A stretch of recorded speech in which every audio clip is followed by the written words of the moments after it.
Actually, Maya was also not a horror film. If you go into it, it was looking like a horror film. This also, like already చెప్పినట్టు, ఇది హారరే genre కాదు, ఇది mixed జానరే. But ఒక out సెట్లో first చూసేటప్పుడు మీకు horror aspect ఎక్కువ కనిపిస్తుంది అనేది మాత్రమే. మీరు చెప్పినట్టు ఫ్యామిలీ డ్రామా ఉంది, ఇమోషన్ డ్రైవింగ్ ఉంది, ఇంటర్ రిలేటెడ్ థింగ్స్ చాలా ఉన్నాయి.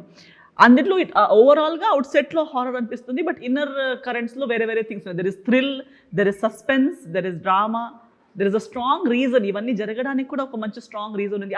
ఆ రీజన్ నాకు చాలా యాక్చువల్లీ ఎంటర్టైనింగ్ అనిపించింది. ఎందుకంటే పోస్ట్ కోవిడ్ నేనే ఆ టాపిక్ని, ఆ బేస్ టాపిక్ ఏముంది కదా, the reason for all of this, అది చాలా మనం వింటున్నాం. ఇప్పుడు మీరు కూడా సినిమా చూసాక మీకు ఇది అవును కదా, నేను నిజమా కాదో తెలియదు కానీ నేను కూడా ఇది విన్నాను అని ప్రతి ఒక్కరికి అనిపిస్తుంది.